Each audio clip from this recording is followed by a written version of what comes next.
So today we're going to be talking about feed-in tariffs, subsidies, and tax credits, and namely what we can do after those have gone away. So as a PV installation business, life is good when you're installing PV and when you're working hard and you're putting in a lot of installations. But what happens when that demand starts to waver? What can we do to diversify our business, and what can we do to add other revenue streams into our business? So to get us started, what I thought I'd talk about a little bit is feed-in tariffs. So this is set by the government. Generally, they set this because they have further pressures to hit either pollution reduction targets, carbon reduction targets. So the government has to do something to initiate a spark in the market to get things moving. So they subsidize this. This helps renewable energies to achieve cost parity with grid energy. So in the open market, particularly if you look in the US and in Europe and even across Asia, traditional energy sources, nuclear, coal, gas, they have a very at the moment, the grid energy is quite low, low cost. So we as renewable energy providers need a little bit of a hand up sometimes to enable us to achieve grid parity. So we can be a very good financially sound option for the end users. So why would they pick solar when they can get the energy cheaper from the grid? So feed-in tariffs do give the industry a little bit of a hand up. And in the beginning, this usually ends up giving a very high return on investment for the end user. So all of this really ramps up the market, and as such, we ramp up our businesses to meet that demand.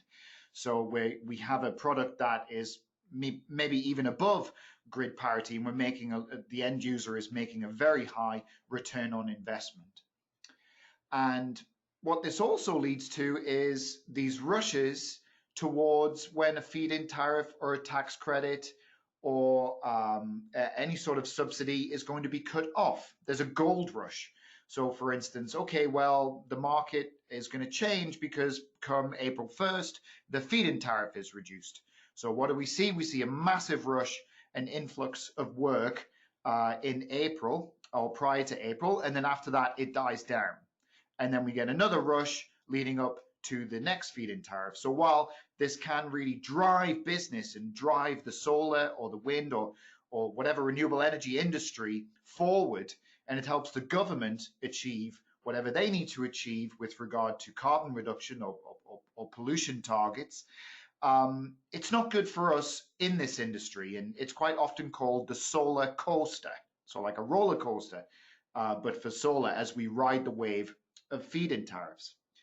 So I began my life in the solar industry in the United Kingdom, and this was around 2009, and I was in a technical capacity. And we ramped up our business because of this tariff in 2010. And you can see that new build photovoltaic systems, they would get 47.25 pence per kilowatt hour. So that is a lot. That's nearly 50 pence. Okay, so that's half of a pound, right?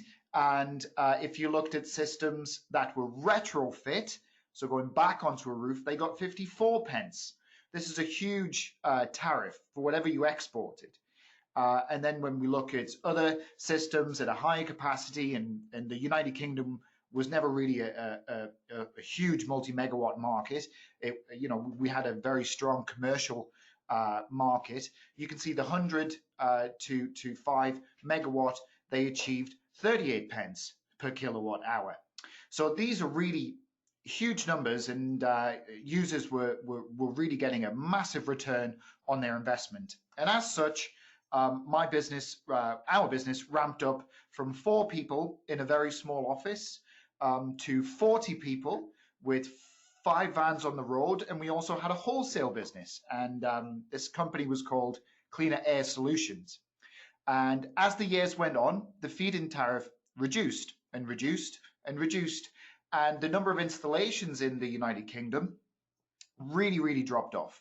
And we're at a point now in 2019 where there is no longer any tariff for sub 10 kilowatt peak systems. So there is no feed-in tariff or export tariff for the for photovoltaic systems below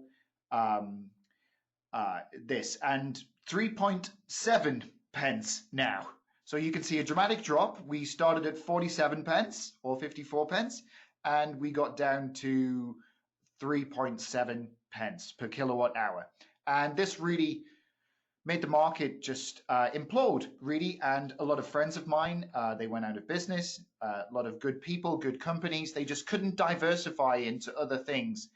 Because when you ramp up so high for these feed-in tariff rushes and to satisfy this demand, it's really hard to keep that momentum going, particularly when it's so hard to achieve grid parity. So if we just kept installing PV, we wouldn't be in business because people don't want us to install PV. So we need to diversify into other revenue streams. So we can see similar thing happening in global markets. India witnesses a sharp fall in solar tariffs in 750 megawatt auction. Slightly different in India. We do have some tariffs on Chinese imports, as we do here in the US, which is also affecting the market.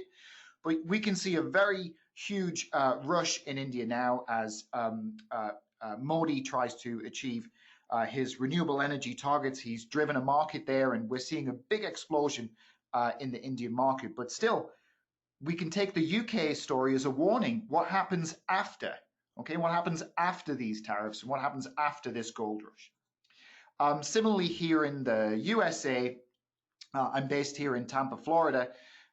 There was a very worrying time when we thought the incentive tax credit here was not going to be extended. And there was a big spike, a big gold rush happened here in installations in 2017. And this spike leveled out again in 2018.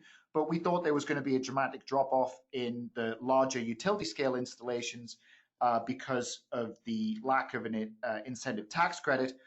But luckily, or with good fortune, the ITC has been extended to 2022. But right now, in my head, for my business here in the USA, and what I'm advising our customers is, think about 2020, think about 2022 when we get this reduction. What do we do then? We can't still install. We need to do something else. So this is a visualization, if you will, of what I've just talked about. And this is what I've seen over my just over a decade in the industry. And I've seen this in a lot of markets. Seaward Group, we work, as I mentioned, in India, here in the US, in Europe. We've seen this all over the world. And I kind of sum it up into this kind of graphic here. So what happens is the number of installs against time. Okay, so we have the subsidy is introduced and the number of installs skyrockets. So there's a gold rush. Okay, so everyone's trying to get into the solar business. You maybe had a roofing company, or you installed double glazing, or you might have installed something else, and you thought, okay, well, I'm going to get on this solar bandwagon. I'm going to ramp up my business to do it. During this time, knowledge is a real commodity. The industry in the country or the territory is very young, and people don't really have much knowledge about how to install solar, so they need a lot of hand-holding.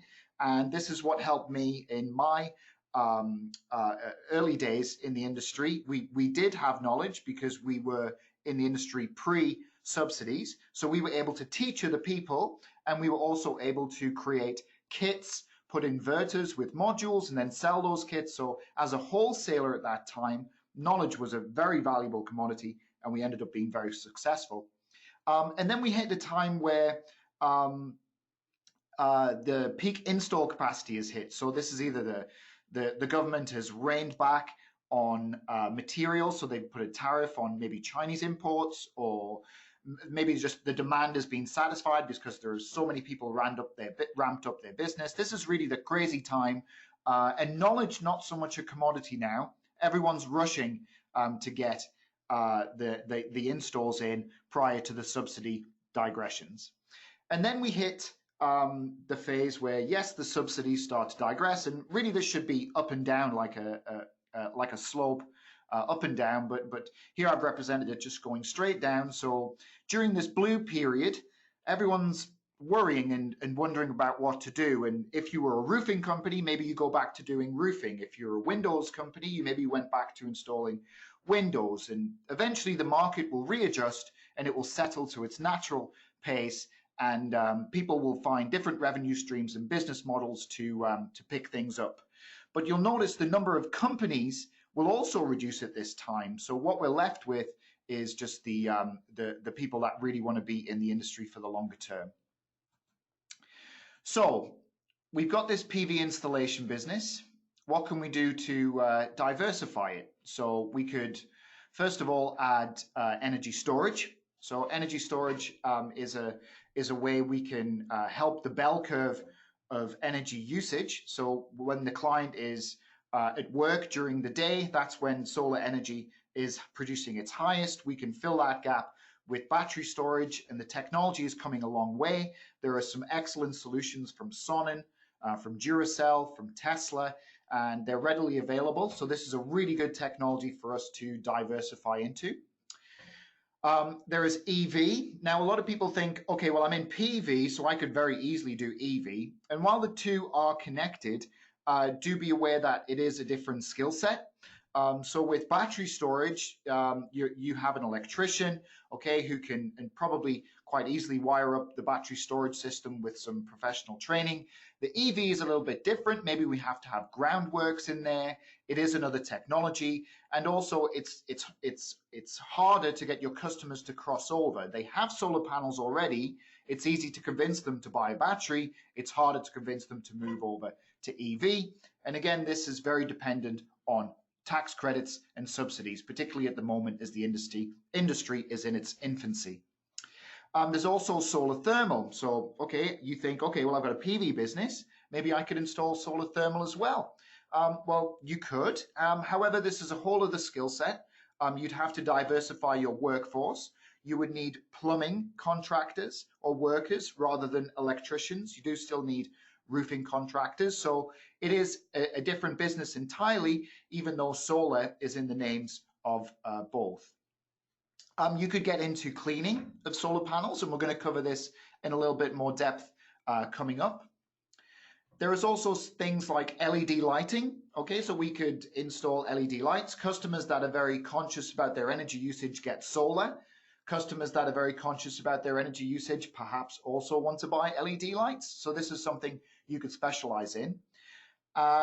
Energy efficiency surveys. So again, this will give you a foot in the door, and we'll talk about this foot in the door concept a little bit more. So we can give energy efficiency ratings to homes as surveys, and that will lead us into, okay, well, do you then need storage? Do you then need LED lights? I mentioned in the previous graphic that we have the green area of the industry, and this is when knowledge is a real commodity. So if say you're in the United States or you're in India, and a territory within your country has been very ramped up for solar for a long time. So say, for instance, you're a Californian installer, you have a lot of knowledge and industry knowledge. And then what if suddenly Nevada picks up again, or Utah or some neighboring state picks up? You can then use your knowledge and sell that knowledge in a classroom format, or maybe wholesaling and using your knowledge to sell into other territories. There is also things like voltage optimization. This isn't a big thing here in the USA as we work on 120 volts, but in the UK where we work on 240, there's a chance for us to use voltage optimization systems to further increase the energy efficiency of PV systems. So finally, you'll notice in the bottom left-hand corner, there is also a Seaward test instrument. So one of the big areas I haven't mentioned as of yet is operations and maintenance of PV plants. And what my kind of thinking here is, the operation and maintenance, the health of the owner's PV system is a foot in the door for us to do all of these other things.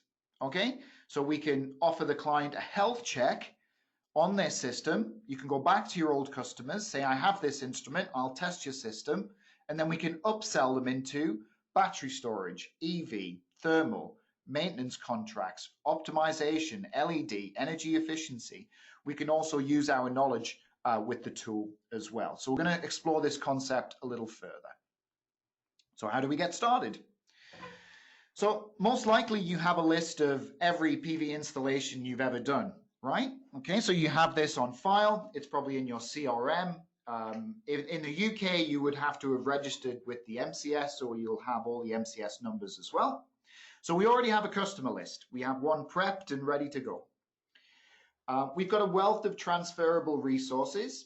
So we have people, okay? We have experienced installers that have been on rooftops for many years installing, and you have vans and you have ladders and you have tools.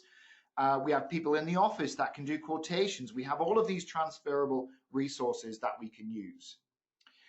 We have a wealth of transferable skills. So I mentioned an electrician that could fit solar panels, could most likely install a battery storage system or LED lighting. So you can keep the same people. And also the equipment and software required to diversify is accurate, user-friendly, and cost-effective. So you have all of these skills, you have all of these people, and also we can offer you a tool that can diagnose problems with PV systems very quickly. So how do we go about this in more detail? That's all very well and good, Michael, but how do we do this? So first of all, we need to look at our market potential. Okay, so this is something we need to look at very closely. So how many solar installs are in your catchment area? Do you have a record of those previous clients and installations? And is there an appetite for your services? So just driving around your local area, how many solar installs do you see? And how many do you think, yeah, we did that one, we did that one, we did that one? Talk within the local community, talk to your peers. Have they heard of battery storage? Have they heard of LED lights? And this will give you a way to get an appetite for which services to provide to the market. So what's the potential there? We also then need to look at the financial feasibility. So, okay, well, I understand there is some potential in the market for battery storage, but is it large enough to justify the diversification of my business? Will I need new capital, or can I divert funds from another part of my business? Okay, so I'm not doing PV installations anymore. Do I need to change some of my staff? Do I need to sell some of my equipment? What is the financial feasibility? Can I do this? Can I bootstrap a section of my business to do this and not have to make a large investment, and then find out if it's worthwhile or not, and then capitalize on the market potential? You also need to evaluate policy and legislative barriers. So let's face it, feed-in tariffs, subsidies, and tax credits got us in this position in the first place. That's the reason we're having to diversify our business. So I don't want that to happen to me again. So the renewable energy sector is very heavily dependent on these government subsidies, of course, and you've already ramped up your business once. You don't want to go headlong then into battery storage if the next minute the government says we're outlawing battery storage. That's not safe. You can't have that in your home. Or they put more regulations on it. Perhaps they put fire regulations on it. What if suddenly there is a tariff put on the import of LED lighting from China and no longer the return on investment for the user? So we don't want to make the same mistake again. Well, not the same mistake, but we don't want to ramp up our business to then again be left in the dirt by a government subsidy or tariff. So a little slide here on how we can assess our potential competitors. So this is a little bit of a step-by-step guide and something we can use. So first of all, we need to identify who our competitors are. Okay, so you're in a different field now. You were a PV installation business. Now you're an energy storage, energy efficiency, surveying, LED, teaching company. Okay, so who else is going to do all of that? Is Joe down the road going to keep installing solar, or is he going to go after battery storage? what is the goal of your competitor? Okay, so that Joe down the road, does he want to become the next big thing? Could you live together? What are his goals? And if he wants to pull out of the business, then is there a way for you to take on his customer base? We also then need to identify their strategies and tactics and work against them, which is easy to say but hard to do. So we need to look at their marketing, their literature, their online presence. What are they doing to be successful or not successful? What can we avoid? We need to assess their strengths and weaknesses. Okay, so you might think, well, okay, Joe Solar, he actually has some plumbers on his team already. He can do solar thermal already, and he has a lot of experience there. So I'm not going to go after solar thermal. However, I know how to do a lot of groundworks, and I have some experience with EV. Therefore, I'll go with EV. So the renewable energy market can very quickly eat itself, I think, because we're a small industry and we need to be aware and not compete too much with each other. So if you suddenly go into battery storage and you're doing really well, what will be the reaction of your competitors? Will they become hostile? Will they aggressively market their own storage solution? What would be the outcome there? And then finally, using all of this and using this little step-by-step method, we can determine which renewable energy we want to go for, which program we want to go for, and which to avoid.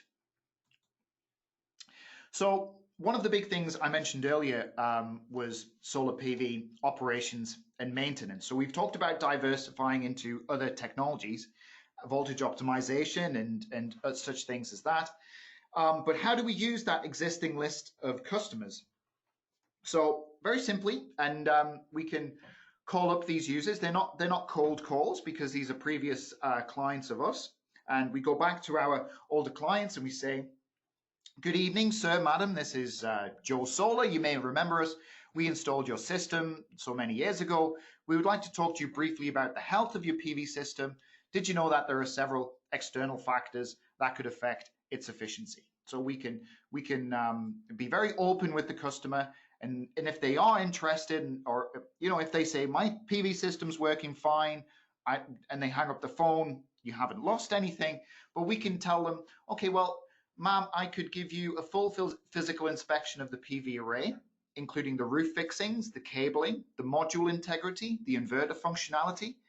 I could do a full electrical inspection of the PV array, including an open circuit test, short circuit test, insulation test, IV curve trace, and I can do an energy efficiency survey of the property and its occupants' energy use. So basically, this is our foot in the door. Okay, so we can say to the client, I have this piece of equipment from Seaward. I can come in, I can professionally test your panels. I can tell you if there's a ground fault, which could then lead to maybe a fire, or I could improve the efficiency of your PV system. And we can use this as our foot in the door to the client. And then from there, if they're interested, this could be a free survey or you could charge for it.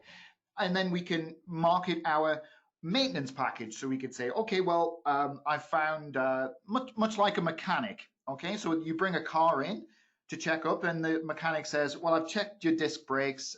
You have another 3 months on those. I think you should change your tires. I think X, Y, and Z. You do the same with the solar system. So you could say, okay, well, I think we need to change the cabling, or the inverter needs switched out. And then you can say, did you know these problems might reoccur? I can offer you a package for this. So the bronze package, I'll come and see you once every year. We'll do another checkup. We'll give you another estimation if anything needs to be done. We could offer these in bronze, silver, and gold packages. I think you can understand the concept there. But from that foot in the door, we can say, yes, I can change your inverter. I can look at the cabling, but you can also say, did you know an energy storage system would help you here? Did you know I can install LED lighting here? Here are all of your options. And at this point, you're able to upsell to the client and get your foot in the door with the Seaward range of tools and make a really nice report for the client and show them what's really happening with their PV system. So another way we can do this is we can clean modules. This is a big thing I've seen, and it's really picking up pace within the industry.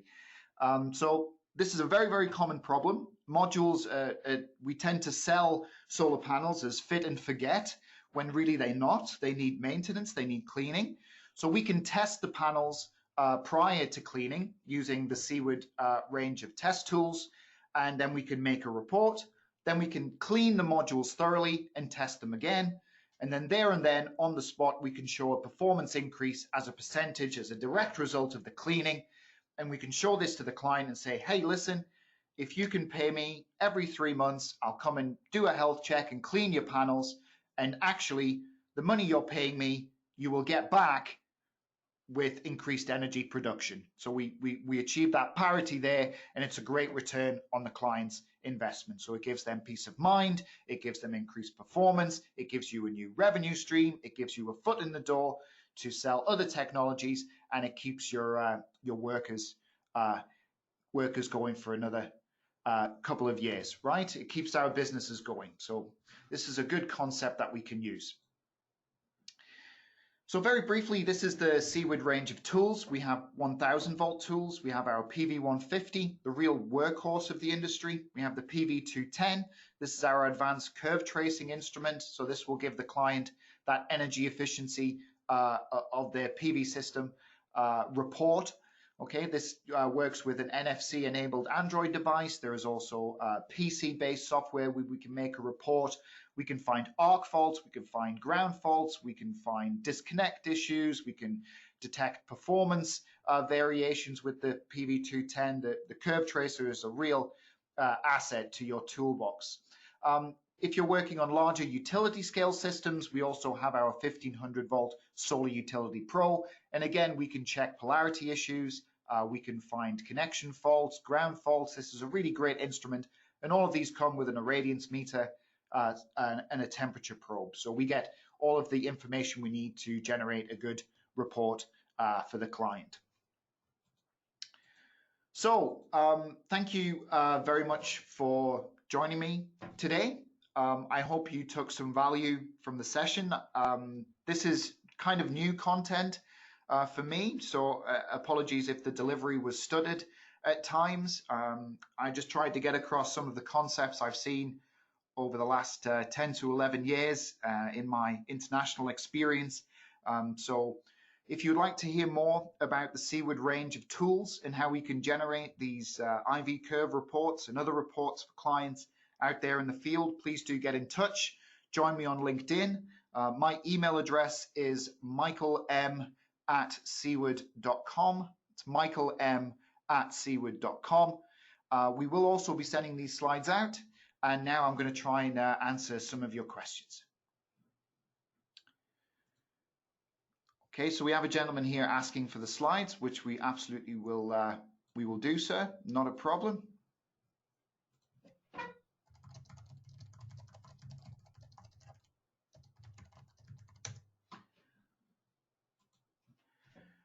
So I have a question here from Richie. Do you have a recorded link? I'm in Japan and missed some of it. Yep, Richie, we will get you a report, a link to the video.